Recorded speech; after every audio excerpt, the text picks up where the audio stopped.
नमस्कार, मेरा नाम है सैयद आमिर हुसैन और आप देख रहे हैं लाइव लॉ। जाने माने कानूनविद फली एस नरिमन की 95 साल की उम्र में 21 फरवरी को मौत हो जाने के कारण पूरा कानून जगत पिछले कुछ समय से शोक का माहौल मना रहा है। फली नरिमन का नाम भारत के प्रसिद्ध कानूनविदों में गिना जाता है। उन्होंने बॉम्बे हाई कोर्ट में प्रैक्टिस करते हुए अपने कानून की समझ को धार देना शुरू किया था और सन 1971 में फली नरिमन एडवोकेट के रूप में सुप्रीम कोर्ट आ गए थे। भारत के संविधान के जरूरी मूल्यों जैसे धर्मनिरपेक्षता, व्यक्तिगत स्वतंत्रता को लेकर एडवोकेट नरिमन अपने विचारों में बेहद स्पष्ट थे। जब 1975 में इंदिरा गांधी की सरकार की तरफ से देश में इमरजेंसी लगाई गई तो सरकार का विरोध करते हुए उन्होंने additional solicitor general of India के पद से इस्तीफा दे दिया। 1991 में उनको पद्म भूषण से नवाजा गया और 2007 में उनको पद्म विभूषण पुरस्कार भी मिला था। 1999 से 2005 के बीच एडवोकेट नरिमन राज्यसभा के सदस्य भी रहे। हमारे देश के संविधान के मूल्यों के प्रति एडवोकेट फली नरिमन पूरे तरीके से समर्पित थे। अपनी ऑटोबायोग्राफी बिफोर मेमोरी फेड्स में नरिमन लिखते हैं कि मैं एक सेक्युलर भारत में ही रहा हूं और यही फला फूला हूं। अगर भगवान ने चाहा तो समय आने पर मैं धर्मनिरपेक्ष भारत में ही मरना चाहूंगा। अभी पिछली 15 फरवरी को जब सुप्रीम कोर्ट ने इलेक्टोरल बॉन्ड के जरिए पॉलिटिकल पार्टियों को चंदा मिलने की रिवायत पर गहरी चोट करते हुए इलेक्टोरल बॉन्ड की पूरी स्कीम को असंवैधानिक करार दिया था, तो इस मामले में जीत हासिल करने पर एडवोकेट प्रशांत भूषण को खत लिखकर स्वर्गीय नरिमन ने बधाई भी दी थी।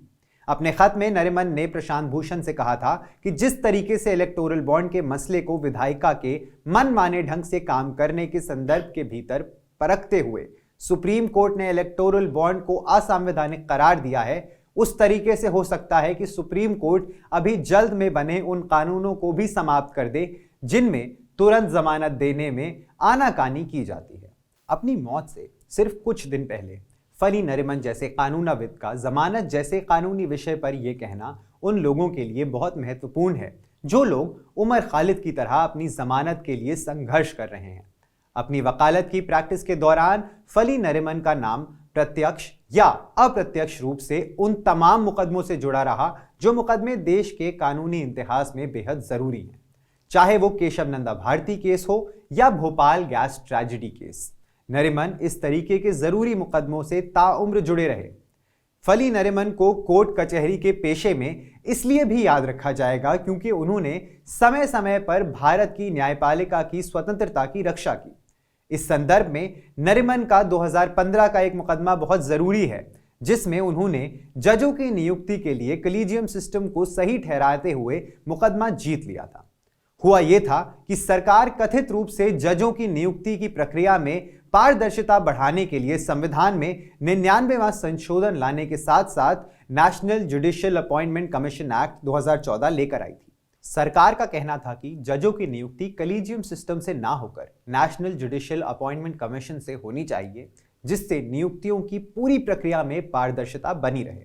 लेकिन फली नरिमन ने supreme court advocates on record association की तरफ से मुकदमा लड़ा और अंत में सुप्रीम कोर्ट ने जजों की नियुक्ति के लिए कलीजियम सिस्टम को यह कहते हुए बरकरार रखा था कि नेशनल जुडिशियल अपॉइंटमेंट कमीशन को जजों की नियुक्ति की जिम्मेदारी नहीं दी जा सकती, क्योंकि नागरिकों के जानकारी पाने के मूल अधिकार के तहत जजों की नियुक्ति में पारदर्शिता तो होनी चाहिए, लेकिन नियुक्त होने वाले जजों का भी अपना प्राइवेसी का मूल अधिकार होता है और national judicial appointment commission act 2014 ऐसा कोई प्रयास करता हुआ नजर नहीं आता है जिससे इन दोनों अधिकारों के बीच संतुलन बनाया जा सके।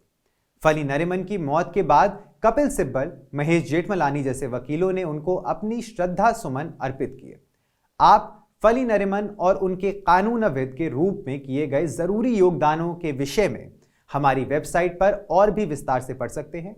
आपको इस आर्टिकल का लिंक नीचे डिस्क्रिप्शन में मिल जाएगा। अगर आपको ये वीडियो पसंद आया है तो इसको लाइक करना बिल्कुल मत भूलिएगा। इस वीडियो को शेयर करिए ताकि ज्यादा से ज्यादा लोग फली नरिमन की जिंदगी के बारे में जान सकें। आप भी हमें बताइए आपको कैसा लगता है ये जान के नीचे कमेंट सेक्शन में। हमारे चैनल को सब्सक्राइब करना बिल्कुल मत भूलिएगा। और आप केवल 89 रुपए प्रति माह में हमें ज्वाइन करके एज ए मेंबर आप हमें सपोर्ट कर सकते हैं और लीगल जर्नलिज्म को प्रमोट कर सकते हैं। Thank you for watching.